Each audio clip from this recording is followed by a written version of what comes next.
بسم الله الرحمن الرحيم.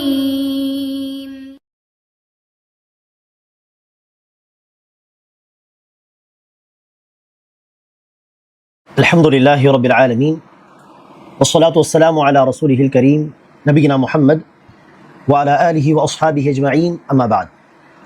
கண்ணியமிக்க சகோதர சகோதரிகளே, இந்த பதிவில் நாம் இன்ஷா அல்லாஹ் தூங்கும் முன் ஓத வேண்டிய ஒரு முக்கியமான பிரார்த்தனையை பார்க்கலாம்.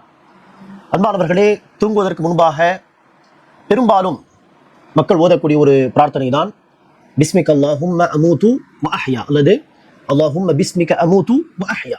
அதாவது, யா அல்லாஹ், உன்னுடைய பெயரை கொண்டே நான் இறந்து போகிறேன், மரணிக்கிறேன்.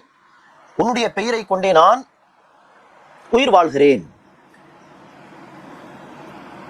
இது பொதுவாக மக்கள் ஓதக்கூடிய ஒரு பிரார்த்தனை. இந்த பிரார்த்தனையில் வந்திருக்கக்கூடிய வார்த்தைகள், இந்த தூக்கம், உறக்கம் என்பது சிறிய மௌத், சிறிய மரணம், தூக்கத்திலிருந்து கண் விழிப்பது உயிர்ப்பிக்கப்படுவது போல் உள்ள ஒரு விஷயம் என்பதை நமக்கு உணர்த்துகிறது. ஆகவேதான் பிஸ்மிக அல்லாஹும்ம அமூது வ அஹ்யா, உன்னுடைய பெயரை கொண்டே நான் மரணிக்கிறேன், உன்னுடைய பெயரை கொண்டு நான் உயிர் வாழ்கிறேன். ஆக தூங்குவதை மரணம் என்பதாகவும், தூக்கத்திலிருந்து கண் விழிப்பது உயிர்ப்பிக்கப்படுவதாகவும் நபிகள் நாயகம் ஸல்லல்லாஹு அலைஹி வஸல்லம் அவர்கள் இந்த ஹதீஸிலே, இந்த துஆவிலே சொல்கிறார்கள். தூங்கி எழுந்த பின் ஓதக்கூடிய துஆவும் அல்ஹம்துலில்லாஹில்லதி அஹ்யானா பஅதமா அமாதனா வ இலைஹின் நுஷூர். நம்மை மரணிக்க செய்த பிறகு நம்மை உயிர்ப்பித்த அந்த அல்லாஹ்வுக்கே புகழ் அனைத்தும். அவனை நோக்கிய நுஷூர் இருக்கிறது. நுஷூர் என்று சொன்னால் நாளை மறுமை நாளிலே உயிர்ப்பிக்கப்படுதல். நாளை மறுமை நாளிலே நமக்கு அல்லாஹ் மீண்டும் உயிர் கொடுத்து எழுப்புவானே, அதுதான் நுஷூர் எனப்படும். ஆக தூங்குவதற்கு முன்பு ஓதக்கூடிய இந்த துவாவும், தூங்கி எழுந்த பின் ஓதக்கூடிய துவாவும் நமக்கு மறுமை சிந்தனையை ஊட்டுகிறது. மீண்டும் மறுமை வாழ்க்கைக்காக நாம் மௌத்துக்கு பிறகு உயிர்ப்பிக்கப்படுவோம். எப்படி நாம் தூங்கி எழுந்து தூங்கிய பிறகு எழுகிறோமோ, அதே போல் அல்லாஹ் மரணத்துக்கு பிறகு அல்லாஹ் நம்மை எழுப்புவான் என்பதை உணர்த்துகிறது. இது பொதுவாக நாம் ஓதக்கூடிய துவா, தூங்குவதற்கு முன்பாக அல்லாஹும்ம பிஸ்மிக அமூது வ அஹ்யா. இது மட்டுமல்லாமல் அன்பானவர்களே, தூங்குவதற்கு முன்பு பல துவாக்கள், ஒரு துவா அல்ல, பல பிரார்த்தனைகள் நமக்கு நபிகள் நாயகம் ஸல்லல்லாஹு அலைஹி வஸல்லம் அவர்கள் சொல்லி தந்திருக்கிறார்கள். அதில் சூறாக்களும் பார்க்கும் பொழுது சூரத்துல் இக்லாஸ், குல் ஹுவல்லாஹு அஹத், ஃபலக், நாஸ், ஆயத்துல் குர்சியுடைய அந்த வசனம், அலிஃப் லாம் மீம் சஜ்தா என்கிற சூரா, அதேபோல் சூரத்து அல் முல்க், தபாரக்கல்லதி பியதிஹில் முல்க், இதெல்லாம் ஓதுவது இரவு நேரத்தில் வலியுறுத்தப்பட்டது. அதில் முல்க் அத்தியாயம் இரவு நேரத்தில் ஓதுவது வலியுறுத்தப்பட்டதா, அல்லது பொதுவாக ஓதினால் கபருடைய வேதனையிலிருந்து பாதுகாக்கப்படுவோமா என்று சில கருத்துகள் உண்டு. ஆனால் இதெல்லாம் பொதுவாக இரவு நேரத்தில் ஓதக்கூடிய பிரார்த்தனைகளில் வரும். இவ்வாறு பல பிரார்த்தனைகளுக்கு மத்தியில் ஒரு பிரார்த்தனை தான் நபிகள் நாயகம் ஸல்லல்லாஹு அலைஹி வஸல்லம் அவர்கள் பரா இப்னு ஆஸிப் என்கிற ஒரு தோழருக்கு, பரா இப்னு ஆஸிப் என்கிற தோழருக்கு கற்றுக் கொடுத்த இந்த துவா ஆகும். இதை நபி ஸல்லல்லாஹு அலைஹி வஸல்லம் அவர்கள் தன்னுடைய தோழருக்கு பிரத்யேகமாக சொல்லி தருகிறார் என்று சொன்னால், அந்த துவாவை கடைபிடிப்பது மிக மிக சிறந்தது என்பதை நமக்கு சுட்டி காட்டுகிறது.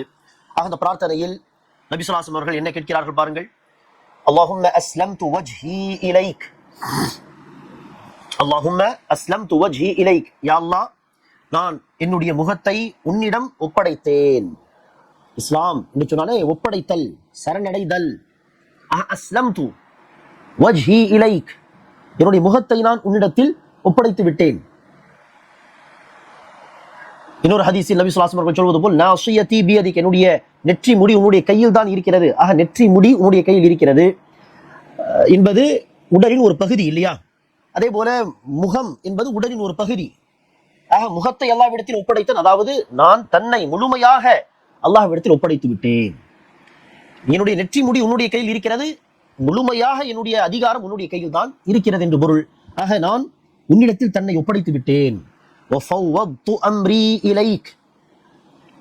மேலும் என்னுடைய காரியங்களை உன்னிடம் விட்டுவிட்டேன். என்னுடைய காரியங்களை உன்னிடம் விட்டுவிட்டேன். நான் முயற்சி செய்கிறேன், ஆனால் அதை பயனுள்ளதாக ஆக்குவது உன்னுடைய கையில் தான் இருக்கிறது. ஆக உன் மீது நான் பொறுப்பு சாட்டுகிறேன், உன் மீது நான் தவக்குல் வைக்கிறேன், நம்பிக்கை வைக்கிறேன். முயற்சி செய்வது என்னுடைய பொறுப்பு. அந்த முயற்சிகளை பலனுள்ளதாக ஆக்குவது உன் கையில் தான் இருக்கிறதாக என்னுடைய காரியங்களை உன்னிடத்தில் விட்டுவிட்டேன். என்னுடைய முதுகை உன் பக்கம் சாய்த்து விட்டேன். படுத்து தூங்குகிறோம், முதுகை தரையில் வைத்து. ஆக இது கூட சொல்ல போனால் அல்லாஹ் சுப்ஹானஹு வ தஆலாவுடைய மிகப்பெரிய ஒரு அருட்கொடை, ஒரு நிஅமத்து தானே.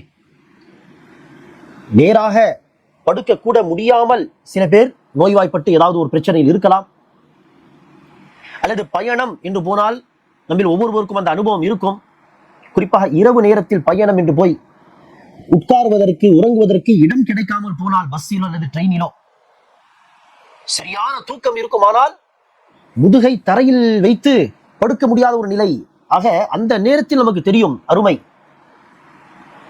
அறையில் ஏசி இருக்கிறதோ இல்லையோ, தூங்குவதற்கு பஞ்சு மெத்தை இருக்கிறதோ இல்லையோ, ஏதோ பாயை விரித்து தூங்குவதாக இருந்தாலும் முதுகை நேராக்கி தரையில் நேராக படுப்பதே எவ்வளவு பெரிய நியமத் என்று படுத்து தூங்க முடியாத ஒரு தருணம் வரும் பொழுதுதான் நமக்கு அந்த நியமத்துடைய அருமை தெரியும். ஆக இதுவே மிகப்பெரிய ஒரு நியமத்து தான். ஆக ரசூல் சொல்கிறார்கள், வஅல்ஜஅது ظهري இலைக்க ரஹ்பதன் வரஹ்பதன் இலைக்க, ஆதரவு வைத்தவனாகவும் உன்னை பயந்தவனாகவும் இதை செய்கிறேன்.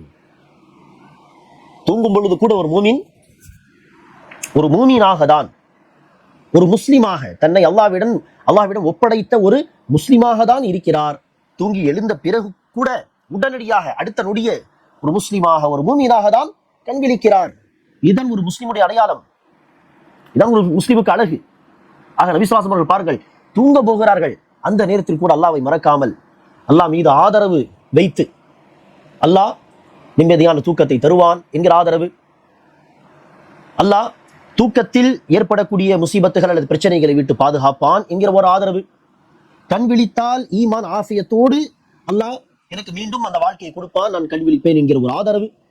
அதே நேரத்தில் பயம், அச்சம், நான் செய்த பாவங்களின் காரணமாக அல்லாஹ் என்னை இந்த உலகத்திலே குற்றம் பிடித்து விட கூடாது, பிடித்தால் அப்படி என்ன ஆகும், அல்லது நபி ஸல்லல்லாஹு அலைஹி வஸல்லம் அவர்களுக்கு இப்போது நாம் சொல்லக்கூடிய விஷயம் பொருந்தாதால் பலருக்கு பொருந்தும். பல பாவங்கள் செய்தவர்களாக அதை விட்டு சரியாக தௌபா கூட செய்யாத நிலையில் தூங்குகிறோம். இதே தூக்கத்தில் உயிர் போய்விட்டால் பல பாவங்களுக்கு இன்னும் தௌபாவே செய்யவில்லையே, நம்முடைய கதி என்ன என்கிற அந்த பயமும் இருக்க வேண்டும். ஆக ஆதரவுக்கும் அச்சத்துக்கும் மத்தியில் தான் ஈமான்.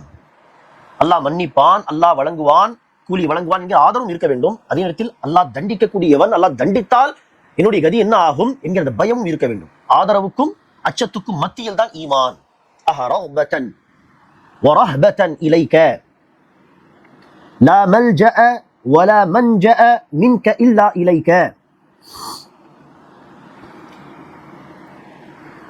உன்னை விட்டு தப்பிச் செல்லவும் உன்னை விட்டு ஒதுங்கி விடவும் உன் பக்கமே தவிர வேறிடம் இல்லை. அல்லாஹ் சுப்ஹானஹு வ தஆலா நம்மை தண்டிக்க நாடினால் லா மல்ஜஅ, எந்த இடத்திலும் தப்பித்து போக முடியாது, வலா மன்ஜஅ, எந்த இடத்திலும் அடைக்கலம் தேட முடியாது, இல்லா இலைக்க, அடைக்கலம் தருவதாக இருந்தால் அது உன்னிடம் தான் நமக்கு கிடைக்கும். தப்பித்து ஓடுவதாக இருந்தாலும் எங்கும் போக முடியாது, உன்னிடம் தான் நான் வர முடியும். யா அல்லாஹ், லா மல்ஜஅ மின்க லா மல்ஜஅ வலா மன்ஜஅ மின்க இல்லா இலைக்க ஆமன்து பிகிதாபிக அல்லதி அன்ஸல்த வ நபியிக அல்லதி அர்ஸல்த. யா அல்லாஹ், நான் உன்னுடைய வேதத்தை நம்பிக்கை கொண்டேன், குர்ஆனுக்கு முன்பு இறக்கிய வேதங்களையும் நம்பிக்கை கொள்கிறோம். நாம் அல்ஹம்துலில்லாஹ், நமக்கு அல்லாஹ் கொடுத்த இந்த உம்மத்து கொடுத்த கிதாபு குர்ஆனையும் நாம் நம்பிக்கை கொள்கிறோம். ஆமன்து பிகிதாபிக அல்லதி அன்ஸல்த வ நபியிக அல்லதி அர்ஸல்த, நீ அனுப்பிய இந்த தூதரையும் நாங்கள் நம்பிக்கை கொண்டோம். ஆக ஈமானோடு நாம் தூங்குகிறோம் என்று சொன்னால் இது அல்லாஹ்வுடைய மிகப்பெரிய நிஅமத். அதே ஈமானோடு கண்விழித்து, அதே ஈமானோடு தன்னுடைய செயல்களை சொற்களை அமைத்துக் கொண்டு, அதே ஈமானோடு மீண்டும் உறங்குவது, இதே முறையில் அல்லாஹ் ஒவ்வொரு நாளும் நமக்கு ஈமானோடு உறங்கக்கூடிய, ஈமானோடு கண்விழிக்கக்கூடிய பாக்கியத்தை கொடுத்து விட்டால் அடுத்து எந்த நியமத்து நமக்கு கிடைக்காமல் போனாலும் அது கை சேதம் கிடையாது, அது நஷ்டம் கிடையாது. மிகப்பெரிய அருட்கொடை இந்த ஈமான் இஸ்லாம் தான். ஆக அதையும் நபி ஸல்லல்லாஹு அலைஹி வஸல்லம் அவர்கள் தூங்கும் பொழுது அல்லாஹ்வுக்கு நன்றி பாராட்டும் விதத்திலே அதை சொல்கிறார்கள். ஆக மிக அழகான பொருள் கொண்ட துவாவாக இது இருக்கிறது. இந்த துவா நாம் எப்போதும் அல்லாஹ்விடம் தான் மீள வேண்டும், ஆதரவு மற்றும் அச்சத்தோடு வாழ வேண்டும், அல்லாஹ்வின் அருட்கொடைகளை மறக்க கூடாது என்கிற பல விஷயங்கள் இந்த துவா நமக்கு கற்றுத் தருகிறது. ஆக இதை மனப்பாடம் செய்து இரவில் தூங்குவதற்கு முன்பாக படிப்பதை கடைபிடிப்போமாக. அரபி வார்த்தைகளை பாருங்கள் இன்ஷா அல்லாஹ். அல்லாஹும்ம அஸ்லம்து வஜ்ஹி இலைக்க வஃபவ்வத்து அம்ரி இலைக்க வஅல்ஜஅது ظهري இலைக்க ரஹ்பத்தன் வரஹ்பத்தன் இலைக்க லா மல்ஜஅ வலா மன்ஜஅ மின்க இல்லா இலைக்க. அல்லாஹும்ம என்று கூட சொல்லலாம், அல்லது ஆமன்து என்று கூட சொல்லலாம். அந்த வார்த்தையை இடையில் சில அறிவிப்புகள் வரும், சில அறிவிப்புகள் வராது. اللهم آمنت بكتابك الذي أنزلت ونبيك الذي أرسلت. اللهم أسلمت وجهي إليك. மீண்டும் பாருங்கள். اللهم أسلمت وجهي إليك وفوضت أمري إليك وألجأت ظهري إليك رغبة ورهبة إليك لا ملجأ ولا منجأ منك إلا إليك. اللهم آمنت بكتابك الذي أنزلت وَنَبِيِّكَ الَّذِي أَرْسَلْتَ. இங்க இந்த சஹாபி பரா இப்னு ஆசிப் وَنَبِيِّكَ الَّذِي أَرْسَلْتَ என்று சொல்லும் பொழுது அதை ரசூல் அவர்கள் இந்த துஆவை மீண்டும் சொல்வார்கள். துஆவை சொல்லி கொடுத்து சரி நீங்கள் சொல்லுங்கள் என்று சொல்ல அந்த சஹாபி இந்த வார்த்தைகளை ஒப்பிப்பார் ரசூலுக்கு.